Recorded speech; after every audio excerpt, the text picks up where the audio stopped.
श्री अरविंद के व्यक्तित्व में योगी, कवि और दार्शनिक तीनों का समन्वय था। उस महान आत्मा को दूसरों की अभिव्यक्ति के माध्यम से जानना या व्यक्त करना मुमकिन नहीं है।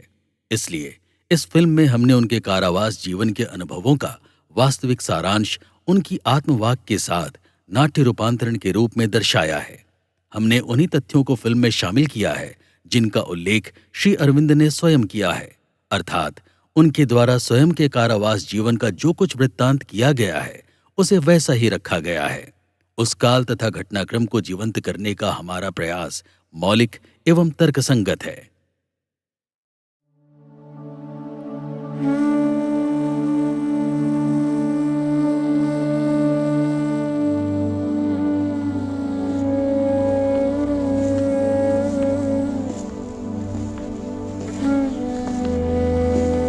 जब मैं अज्ञान में सोया पड़ा था तो मैं एक ऐसे ध्यान कक्ष में पहुंचा जो साधु संतों से भरा था।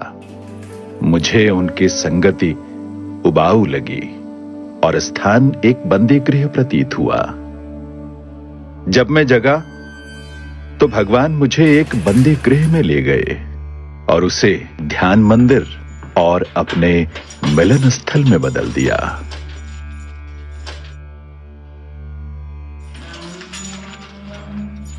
कंबल, थाली, कटोरी रखकर जेलर के चले जाने पर मैं जेल का दृश्य देखने लगा। लाल बाजार की हवालात की अपेक्षा यह निर्जन कारावास अधिक अच्छा लगा। वहां उस विशाल कमरे का अकेलापन और भी गहरा था। यहां छोटे से कमरे की दीवारें मानो बंध रूप में पासा ब्रह्ममय हो आलिंगन में भर लेने को तैयार थीं। 9 फीट लंबा और 5-6 फीट चौड़ा, इसमें कोई खिड़की नहीं। सामने लोहे का एक बड़ा सा दरवाजा। ये पिंजरा ही बना मेरा बसेरा। कमरे के बाहर था एक छोटा सा पथरीला आंगन और ईंट की ऊंची दीवार। सामने था लकड़ी का दरवाजा जो अक्सर खुला रहता था। ऐसे 6 कमरे पास पास थे। इन्हें कहा जाता था 6 डिक्री। डिक्री का मतलब है विशेष दंड का कमरा। हम जिस अपराध में पकड़े गए थे वो भी सामान्य खून चोरी डकैती नहीं था देश के लिए विदेशी सरकार के विरुद्ध युद्ध करने का षड्यंत्र, जिस पर कईयों को अपराधी ठहराने में सबूत का बिल्कुल अभाव था। पुलिस का संदेह ही था उनके पकड़े जाने का एकमात्र कारण। मैं वंदे मातरम के दफ्तर में बैठा था, तभी मुजफ्फरपुर का एक टेलीग्राम मिला। पढ़कर मालूम हुआ कि मुजफ्फरपुर में बम फटा है जिसमें 2 मेमों की मृत्यु हो गई है। उसी दिन के अंग्रेजी अखबार एम्पायर में यह भी पढ़ा कि पुलिस कमिश्नर ने कहा है, हम जानते हैं इस हत्याकांड में किन किन का हाथ है और वे जल्द ही गिरफ्तार किए जाएंगे। तब मैं ये नहीं जानता था कि मैं ही था इस संदेह का मुख्य निशाना। पुलिस की नजर में प्रधान हत्यारा, युवक दल का मंत्रदाता और नेता। यहां मुझमें और देश के साधारण अशिक्षित लोगों में कुछ भेद नहीं रखा गया, ये देख थोड़ा खुश हुआ। और फिर इस व्यवस्था ने तो मातृभक्ति के प्रेम भाव में आहुति का काम किया।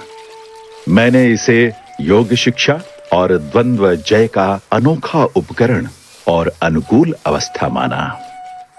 आंगन की शोभा बढ़ाती एक थाली और एक कटोरा अच्छी तरह मांजे जाने पर ये दोनों चांदी की तरह इस कदर चमकते थे मानो इसमें प्राण जुड़ जाते, और अपनी चमक में ब्रिटिश राजतंत्र की उपमा पर राजभक्ति के निर्मल आनंद का अनुभव करता था। थाली उस आनंद में इतनी उत्फुल्ल हो उठती थी कि उंगली का जरा सा जोर पड़ते ही वो घुमक्कड़ अरब दरवेशों की तरह चक्कर काटने लगती। ऐसे में एक हाथ से खाना और एक हाथ से थाली पकड़े रहने के सिवा कोई दूसरा चारा न रहता। थाली की अपेक्षा कटोरा था और भी अधिक प्रिय और उपकारी, मानो जीता जागता ब्रिटिश सिविलियन। कटोरे की जात नहीं, विचार नहीं, उसी कटोरे से पानी ले शौच किया, उसी कटोरे से मुंह धोया, स्नान किया, कुछ देर बाद उसी में भोजन करना पड़ा। उसी कटोरे में दाल या तरकारी डाली गई, उसी कटोरे से पानी पिया और कुल्ला किया। ऐसी वस्तु जिसका उपयोग विभिन्न कार्यों में किया जा सके, वो केवल अंग्रेजों की जेल में ही मिलनी संभव है। कटोरा मेरे लिए ये सब सांसारिक उपकार कर योग साधना में भी सहायक बना। घृणा परित्याग कराने का ऐसा सहायक और उपदेशक कहां पाऊंगा? निर्जन कारावास विशेष दंड में गिना जाता है और उस दंड का मूल सिद्धांत है जितना संभव हो मनुष्य संसर्ग और खुले आकाश से दूर रखना। बाहर शौच की व्यवस्था करने से तो यह सिद्धांत भंग होता, अतः कोठरी में ही तारकोल पुती टोकरी दी जाती थी। सवेरे शाम मेहतर साफ कर जाता था, किंतु असमय पाखाना जाने से घंटों दुर्गंध भोग कर प्रायश्चित करना पड़ता था। नहाने की व्यवस्था से पीने के पानी की व्यवस्था और भी निराली थी। तपती गर्मी में प्यास बुझाने का उपाय था टीन की बाल्टी का गर्म पानी। ऊपर से मेरे छोटे से कमरे में हवा का प्रवेश लगभग निषिद्ध था। कमरा जलती भट्ठी सा हो उठता था। इस भट्ठी में पशुओं की तरह पिंजरे में रख पशुओं जैसा दाना पानी, धूप, वर्षा व ठंड सहन कराने से मेरे मन में तब विरक्ति की भावना नहीं जगी। गर्मी के कारण जब बिस्तर पर रहा नहीं जाता, तब जमीन पर लौट जाता था। माता वसुंधरा की शीतल गोद के स्पर्श का क्या सुख है, ये तभी जाना।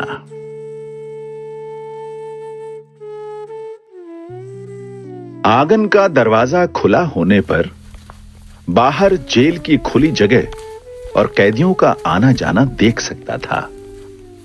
6 डिग्री के 6 कमरों के सामने जो संतरी घूमता रहता, उसका चेहरा और आहट बहुत बार परिचित बंधु के चलने फिरने की तरह प्रिय लगता। कमरे के बगल से गौशाला के कैदी सामने से गौवें चराने ले जाया करते। गौवें और गोपाल थे प्रतिदिन के प्रिय दृश्य। इस निर्जन कारावास में अद्भुत प्रेम की शिक्षा पाई। यहां आने से पहले मनुष्यों के साथ मेरा व्यक्तिगत लगाव काफी सीमित था और पशु पक्षियों से तो बिल्कुल ही नहीं। कारावास में रहकर समझ सका कि जीवों के प्रति भी मनुष्यों का स्नेह उमड़ सकता है। गौ, पक्षी, चींटी तक को देख मन आनंदित हो सकता है। इस तरह कारावास का पहला दिन शांति से कट गया। सभी कुछ था नया, इससे मन में स्फूर्ति जगी। उस रात जल्दी ही सो गया, किंतु निश्चिंत होकर सोना निर्जन कारावास का नियम नहीं। उससे कैदियों में भोग विलासता की भावनाएं जग सकती हैं। इसलिए जितनी बार पहरा बदलता, उतनी बार कैदी को हांक मारकर उठाया जाता था। अगले दिन सवेरे 4:15 बजे जेल की घंटी बजी। कैदियों को जगाने के लिए यह पहली घंटी थी। कुछ मिनट बाद दूसरी बजती। इसके बाद कैदी कतार में बाहर आ, हाथ मुंह धो, लपसी खा दिन भर की मशक्कत में लग जाते। लपसी अर्थात मांड सहित उबला भात। इसे केवल भूख से सताए जाने पर ही खाया जा सकता है। उस दिन मुझसे खाया नहीं गया, केवल एक नजर देख लिया। दोपहर को भोजन परोसा जाता था। इंसान का खाना इतना बेस्वाद और बेतुका हो सकता है, ये पहले नहीं जानता था। साग की ये मलिन गाढ़ी कृष्ण मूर्ति देखकर ही डर गया। शाम का खाना होता 5 साढ़े 5 बजे। उसके बाद दरवाजा खुलना मना था। भगवत भक्त शांत रात्रि की गोद में ईश्वर के साथ होने का अनुभव कर प्रार्थना या ध्यान में जुट जाते। रात को इन अभागे पतित प्राणियों का ये अलीपुर जेल घोर शांति में डूब जाता।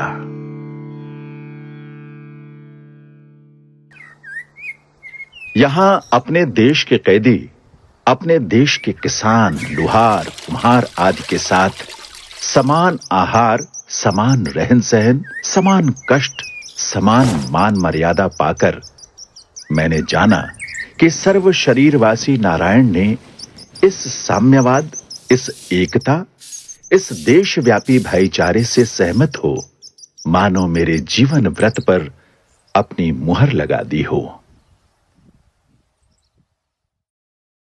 इस निर्जन कारावास में समय बिताने के लिए पुस्तक या दूसरी कोई वस्तु के बिना कुछ दिन रहना पड़ा। बाद में जेल सुपरिंटेंडेंट इमर्सन साहब की अनुमति से मैंने कर्मचारियों से कलम, दवात और चिट्ठी के लिए जेल के छपे कागज मंगवा अपने पूजनीय मौसा संजीवनी के सुप्रसिद्ध संपादक को धोती, कुर्ता और पढ़ने की किताबों में गीता और उपनिषद भेजने का अनुरोध किया। इन 2 पुस्तकों को मुझ तक पहुंचने में 2-4 दिन लगे।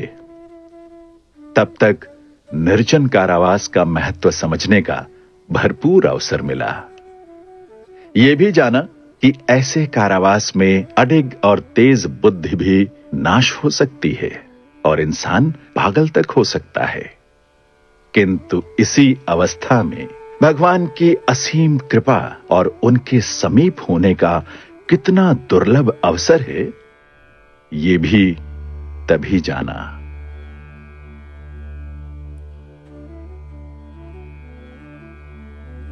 अनेक दिशाओं में भागने वाले चंचल मन को एकाग्र चित्त कर ध्यान लगाना किसी अनभ्यस्त मनुष्य के लिए सहज नहीं।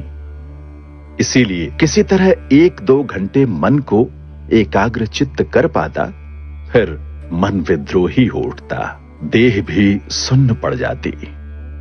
पहले अलग अलग विचारों में व्यस्त रहता था, बाद में उस मौन चिंतन की विषय शून्य असहनीय अकर्मण्यता से मन धीरे धीरे चिंतन शक्ति रहित होने लगा। ऐसी अवस्था होने लगी मानो हजारों धुंधले विचार मन के सभी दरवाजों के चक्कर काट रही हों और 2-1 प्रवेश करने में समर्थ भी हो जाए तो मन के सन्नाटे से भयभीत हो चुपचाप भाग खड़े होते। इस अनिश्चित अवस्था से अत्यधिक मानसिक कष्ट पाने लगा। प्रकृति की शोभा देखकर दुखित मन को सांत्वना मिले, इसी आशा से बाहर की ओर निहारा, किंतु उसी एकमात्र वृक्ष, नीलाकाश के सीमित टुकड़े और जेल के उसी नीरस दृश्य से मनुष्य का ऐसी अवस्था प्राप्त मन भला कितनी देर सांत्वना पा सकता है। दीवारों की ओर ताका, जेल की कोठरी की उस निर्जीव सफेद दीवार को देख मन जैसे और भी अधिक लाचार हो केवल बंधे होने की सजा ही पा सका और मस्तिष्क के पिंजरे में छटपटाने लगा। फिर से ध्यान करने बैठा, किसी भी तरह ध्यान न कर सका और उस तीव्र विफल इच्छा से मन और भी अधिक खिन्न और सुस्त होने लगा। चारों ओर नजर दौड़ाई, अंततः जमीन पर कुछ बड़ी बड़ी काली चींटियों को बिल के पास घूमते फिरते देखा। उनकी गतिविधि और क्रियाकलाप को देखते हुए समय कट जाता, फिर भी पूरा दिन बिताने का कोई उपाय नहीं जुटता था। मन को समझाया, जबरदस्ती विचारों को खींच लाया, किंतु दिन प्रतिदिन मन विद्रोही होने लगा, हाहाकार करने लगा। समय मानो मन पर असहनीय भार बन पीड़ा पहुंचा रहा हो। मन उस भार से हाँफने तक की शक्ति नहीं पा रहा था। मानो स्वप्न में शत्रु द्वारा आक्रांत गला घोंटने से व्यक्ति मरा जा रहा हो और हाथ पैर होते हुए भी हिलने डुलने की शक्ति ना हो। ये अवस्था देख मैं आश्चर्यचकित रह गया। सच है कि मुझे सुस्त और अचेत पड़े रहना कभी नहीं रुचा। फिर भी कितनी ही बार अकेला रह चिंतन मनन में समय गुजारा है। घर में रहते अकेला रहना अलग बात है और दूसरे की इच्छा से कारावास में अकेला रहना बिल्कुल दूसरी बात है। वहां जब चाहूं लोगों के साथ बातचीत, उठना बैठना कर सकता हूं। किताबी ज्ञान और भाषा लालित्य में, बंधु बांधवों की बातों और विचारों में, रास्ते के कोलाहल में, दुनिया की विविधता में मन बहला सकता हूं। किंतु यहां कठोर नियमों में बंधे दूसरे की इच्छा से सब संसर्गों से दूर रहना होगा। सुना था जो अकेलापन सह सकता है वो या तो देवता है या पशु। इंसान के लिए अकेला समय बिताना कठिन है। पहले इस बात में विश्वास नहीं कर पाता था। अब समझा कि सचमुच योगाभ्यस्त साधकों के लिए भी ये संयम सहज नहीं। उस समय नहीं समझ सका था कि भगवान मेरे साथ खेल रहे हैं। खेल खेल में कुछ आवश्यक शिक्षाएं दे रहे हैं। मन की ऐसी अवस्था में कोई भी पागल हो सकता है। उन्होंने ऐसा महसूस करवाकर यूरोपीय जेल प्रणाली का घोर विरोधी बना दिया, जिससे मैं देश दुनिया को इस बर्बरता से अलग उदारवादी जेल प्रणाली का पक्षपाती बनाने की कोशिश करूं, ये थी उनकी पहली शिक्षा। भगवान की दूसरी योजना थी मेरे मन की इस दुर्बलता को हमेशा के लिए नष्ट करना। जो योगावस्था के प्रार्थी हैं, उन्हें भीड़ और अकेलापन दोनों एक जैसा लगना चाहिए। वास्तव में बहुत थोड़े ही दिनों में यह दुर्बलता चली गई। अब लगता है कि 20 साल अकेले रहने पर भी मन चंचल नहीं होगा। तीसरी योजना थी मुझे यह शिक्षा देना कि मेरे योगाभ्यास में मेरी मर्जी से कुछ नहीं होगा। श्रद्धा और संपूर्ण आत्मसमर्पण ही है सिद्धि पाने का रास्ता। भगवान प्रसन्न हो तो स्वयं जो शक्ति, सिद्धि या आनंद देंगे, उसे ही ग्रहण कर उनके कार्य में लगाना ही मेरी योग इच्छा का एकमात्र उद्देश्य होगा। जिस दिन से अज्ञान का घोर अंधकार छटने लगा, उसी दिन से मैं जगत की सब घटनाओं का निरीक्षण करते करते मंगलमय श्री हरि के आश्चर्यमय अनंत मंगल स्वरूप की उपलब्धि कर रहा हूं। इस तरह मन की इच्छा से पीड़ित हो कुछ दिन कष्ट से समय कटा। एक दिन दोपहर को कुछ सोच रहा था, विचार उमड़ने लगे। अचानक सारे विचार इतने असंतुलित और असंगत होने लगे कि मैं समझ गया कि विचारों पर बुद्धि की अवरोधक शक्ति समाप्त हो चुकी है। उसके बाद जब शांत हुआ तो देखा कि बुद्धि की अवरोधक शक्ति समाप्त होने पर भी स्वयं बुद्धि लुप्त या पल भर को भी भ्रष्ट नहीं हुई, बल्कि शांत भाव से मन के इस अद्भुत कार्य का जैसे निरीक्षण कर रही थी। किंतु तब मैं पागलपन के भय से भयभीत हो इस ओर ध्यान नहीं दे पाया। हृदय से भगवान को पुकारा, अपने बुद्धि भ्रंश के निवारण के लिए कहा। उसी क्षण मेरे अंतरात्मा में अचानक ऐसी शीतलता छाने लगी उत्साहित मन ऐसा प्रेममय, प्रसन्न और परम सुखी हो उठा कि जीवन में पहले कभी इतनी सुखमय अवस्था का अनुभव नहीं कर सका था। जैसे शिशु मां की गोद में आश्वस्त और निर्भीक हो सोया रहता है, मैं भी मानो विश्व जननी की गोद में उसी तरह सोया रहा। इसी दिन से मेरा कारावास का कष्ट समाप्त हो गया। उसके बाद जब पुस्तकें आईं, तो उनकी आवश्यकता बहुत कम रह गई थी। पुस्तकें ना आने पर भी अब मैं रह सकता था।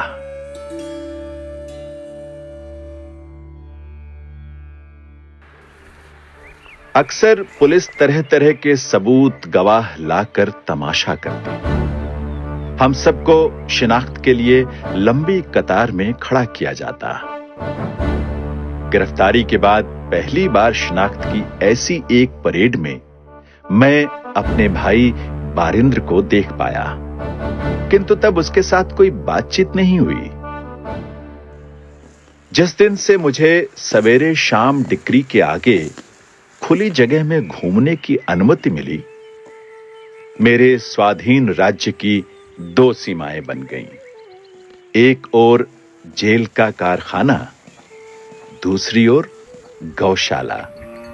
इन दो सीमाओं के बीच घूमते घूमते या तो उपनिषद के भावपूर्ण अक्षय शक्तिदायक मंत्रों को दोहराया करता, या फिर कैदियों का क्रियाकलाप और गतिविधि देख सर्व घट में नारायण हैं इस मूल सत्य को जानने की कोशिश करता।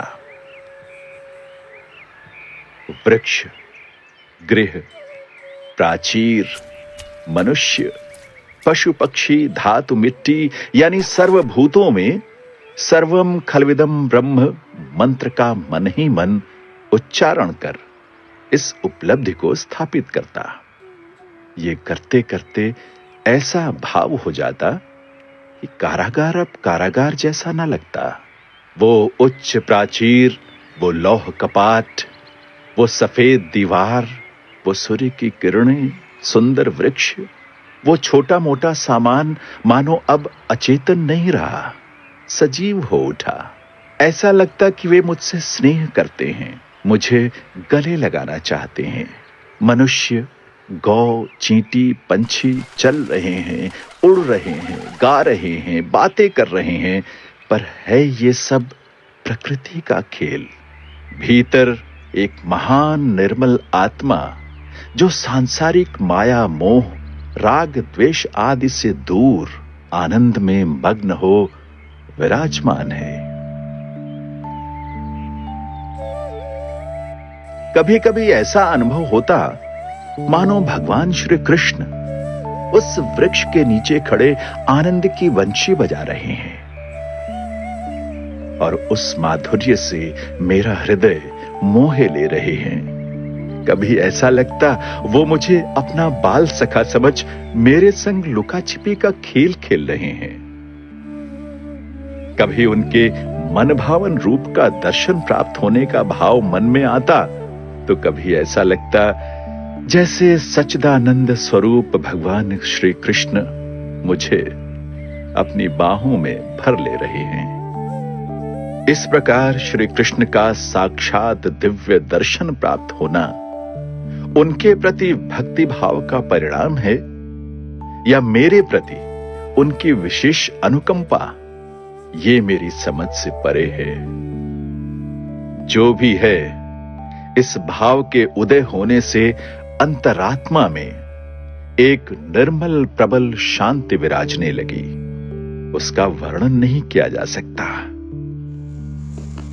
प्राणों का कठिन आवरण खुल गया और सभी जीवों पर प्रेम उमड़ पड़ा।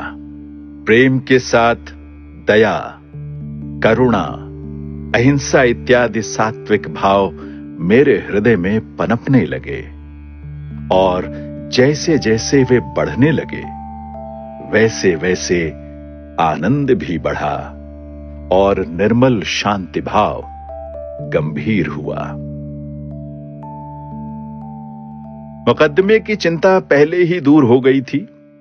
अब उससे उल्टा विचार मन में आने लगा। भगवान मंगलमय हैं। मेरे मंगल के लिए ही मुझे कारागृह में लाए हैं। कारा मुक्ति और अभियोग खंडन अवश्य ही होगा, ये दृढ़ विश्वास जम गया। इसी बीच मजिस्ट्रेट की अदालत में मुकदमा शुरू हुआ। निर्जन कारागृह में समय काटना जितना सहज और सुखकर लगने लगा, उतना इस मुकदमे के जीवन मरण वाले खेल के बीच समय काटना आसान नहीं रहा। अदालत का समय केवल उबाऊ ही महसूस होता था। 4:30 बजे कैदियों की गाड़ी में बैठ खुशी खुशी जेल लौट आता। हम अदालत में किताब, रोटी, चीनी जो इच्छा हो बेहिचक ले जाते। पहले पहल छिपाकर, बाद में खुलेआम। मुकदमे का स्वरूप कुछ विचित्र था। मजिस्ट्रेट, सलाहकार, गवाह, सबूत, कैदी सभी कमाल के थे। हर बार उन्हीं गवाहों और सबूतों को पेश करना, वही सलाहकार का नाटकीय अभिनय, वही मजिस्ट्रेट की बच्चों जैसी चंचलता, वही कैदियों का निराला स्वभाव देख लगता था कि हम ब्रिटिश न्यायालय में नहीं, किसी काल्पनिक लोक में बैठे हैं। इधर कारागार में हर कोई नरेंद्रनाथ गोस्वामी की साजिश जान चुका था कि वो हम जैसे अभियोगियों के खिलाफ झूठी गवाही तैयार करने में पुलिस की मदद कर रहा है। मगर गोस्वामी यानी गोसाई ये समझ रहे थे कि किसी को कुछ नहीं पता। किंतु कुछ दिन बाद ये हुक्म हुआ कि अब हमें और निर्जन कारावास में न रख, एक साथ रखा जाएगा। तब उस नए इंतजाम से परस्पर मेल जोल के बीच एक दिन 2 लड़कों के साथ गोसाई का झगड़ा हुआ। फिर गोसाई समझ गए कि उनकी साजिश का सबको पता चल चुका है। साथ ही पुलिस ने गोसाई को सबके बीच में रख षड्यंत्र की गुप्त बातें निकलवाने के लिए ये उपाय किया है। एक साथ रहने से सभी खुश हुए, पर मैं नहीं, क्योंकि उस समय मैं लोगों से मिलना जुलना नहीं चाहता था। तब मेरी साधना खूब जोरों से चल रही थी। समता, निष्कामता और शांति का कुछ कुछ स्वाद पाया था, किंतु तब तक ये भाव दृढ़ नहीं हुआ था। लोगों के साथ मिलने से दूसरों की सोच विचार का असर मेरे अपरिपक्व चिंतन पर पड़ते ही इस नए भाव का नाश हो सकता था, और ऐसा ही हुआ। उस समय नहीं जानता था कि मेरी साधना की पूर्णता के लिए विपरीत भाव आना आवश्यक है। इसीलिए अंतर्यामी ने मुझे मेरी प्रिय निर्जनता से वंचित कर असाधारण रजोगुण के बहाव में बहा दिया। ये नया स्थान एक बड़ा कमरा था जो एक बड़े बरामदे में खुलता था। मैं उस कमरे के एक कोने में रहा करता था। मेरे भाई बारीन की तरह वे सभी जिन्होंने आध्यात्मिक जीवन के प्रति आकर्षण का अनुभव किया था, मेरे चारों ओर आ जुटे। कुछ ने बीच में अपना आसन जमाया, जिसकी बागडोर संभाली उपेंद्र ने, और दूसरी ओर नास्तिकों और तर्क बुद्धिजीवियों की टोली थी, जिसके कर्ता धर्ता थे हेमचंद्र दास।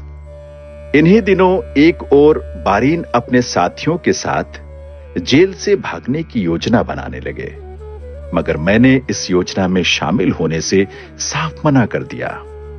मैंने कहा, मैं तो न्यायालय में उपस्थित होऊंगा।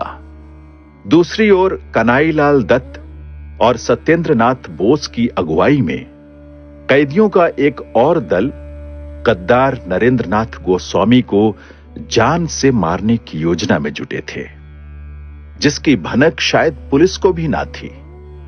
फिर भी जेल प्रशासन ने अपने मुखबिर नरेंद्रनाथ गोस्वामी की सुरक्षा की दृष्टि से उसे यूरोपियन कैदियों के लिए आरक्षित विभाग में स्थानांतरित कर दिया था। इस बीच सत्येंद्रनाथ बोस और कन्हैयालाल अलग अलग बीमारी के बहाने अस्पताल में भर्ती हो गए। किसी तरह सत्येंद्रनाथ बोस ने नरेंद्रनाथ गोस्वामी से संपर्क साधा और उससे कहा कि बीमारी के कारण जेल जीवन उसके लिए असहनीय हो उठा है। यहां घुट घुट कर मरने से पहले वो उसे सारी गुप्त जानकारी देना चाहता है। गोस्वामी को इनसे मिलने जुलने की स्वीकृति मिल गई और पहली 2 मुलाकातों में ही सत्येंद्रनाथ बोस और कन्हैयालाल सहित उसके सहयोगियों ने गोस्वामी को अपने विश्वास में ले लिया और इस तरह गोस्वामी ने षड्यंत्र से जुड़ी अहम जानकारियां मिलने की आस में तीसरी बार इनसे मिलना स्वीकार कर लिया।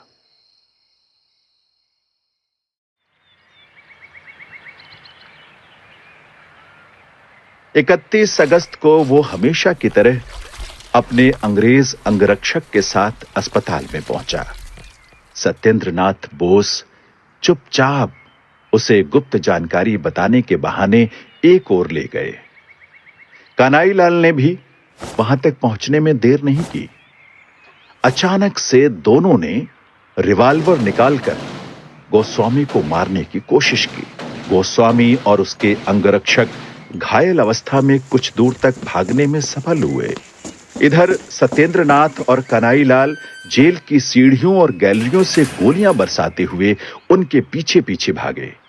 अंत में एक गोली गोसाई की पीठ में जा लगी। वो नाली में लुढ़क गया। खतरे की घंटी बजने लगी। उसी समय पागलों की भांति भागता हुआ एक कैदी चिल्लाने लगा, मर गया, नरेन गोसाई मर गया। इस प्रकार अभियोग लगाने वालों को अपने मुखबिर से हाथ धोना पड़ा। फिर भी हमारे सिर पर कई बड़े बड़े आरोप लगे थे जिसे बेबुनियाद साबित करना आसान नहीं था। जज चार्ल्स पॉटन बीचक्राफ्ट मुझे बहुत पहले से जानते थे।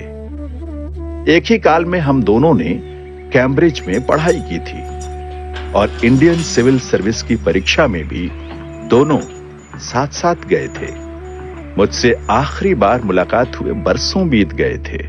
अब दोनों का आमना सामना हुआ भी तो एक अदालत की कुर्सी पर तो दूसरा कटघरे में। साथ ही महाशय चितरंजन दास, जो नामी वकील और देशभक्त होने के साथ साथ मेरे पुराने मित्र थे, मेरे बचाव में आए। अब तो जैसे मुकदमे की सारी धारा ही बदल गई।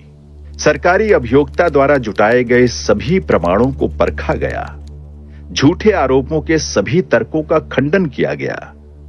सरकारी वकील नॉर्टन साहब के काल्पनिक ढांचे ढह गए। यदि नॉर्टन साहब के हाथ कानून से बंधे नहीं होते तो उनकी जेब में बड़ा पिस्तौल हमारी जान तक ले लेती। पता नहीं भरी अदालत में पिस्तौल लेकर आना उनकी आत्मसुरक्षा के लिए आवश्यक था या कुछ और, ये तो हमें पता नहीं। मगर झूठ को सच बनाने का उनका जो तर्क वितर्क का खजाना था वो अब खाली हो चुका था, क्योंकि अदालत में अब केवल चितरंजन दास की आवाज ही गूंज रही थी। ऐसा लग रहा था मानो चितरंजन दास के शब्दों में दैवीय शक्ति समाहित हो और उसी के माध्यम से मेरे निर्दोष होने के कई तर्क प्रस्तुत किए जा रहे थे। माय लॉर्ड, मेरे मुवक्किल श्री अरविंद घोष के राजनीतिक विचारों में उनके दार्शनिक विश्वास के संस्कार हैं। वेदांत जिस आदर्श को व्यक्ति के लिए प्रस्तुत करता है, ये उन्हीं आदर्शों को भारतवासियों के सामने रखते रहे हैं। निश्चय ही इस वाद विवाद के खत्म हो जाने के बाद इन्हें देशभक्ति के कवि, राष्ट्रीयता के मसीहा और मानवता के प्रेमी के रूप में याद किया जाएगा मिलॉर्ड। इनके देहांत के बाद भी इनके शब्द केवल भारत में ही नहीं बल्कि समुद्र पार देश देशांतरों में भी गुंजित और प्रतिगुंजित होते रहेंगे। माय लॉर्ड, मेरा दावा है कि इस स्थिति का मनुष्य केवल आपकी अदालत के सामने नहीं, विश्व इतिहास की अदालत के सामने खड़ा है। With deepest concern, I want to highlight the fact काफी गंभीरता से मैंने अभियुक्त अरविंद घोष के लेखों, इनके भाषणों, इनके पत्र व्यवहार इत्यादि को पढ़ा, उनका विश्लेषण किया, जिनका उपयोग इन पर आरोप साबित करने के लिए किया गया है। लेकिन ये सभी कुछ उसी उच्च आदर्श से प्रभावित हैं जिनका उद्देश्य भारत के पुनर्जन्म के सिवाय और कुछ न था। इसके अलावा बाकी बचे तथ्य इस बात को बिल्कुल ही नहीं प्रमाणित कर पा रहे हैं कि अभियुक्त उस षड्यंत्र में शामिल था। इसलिए ये न्याय संगत न होगा कि इतने बड़े आरोप के लिए मिस्टर अरविंद घोष को मैं दोषी सिद्ध कर दूं। इसलिए अदालत अरविंद घोष को बाइज्जत बरी करती है।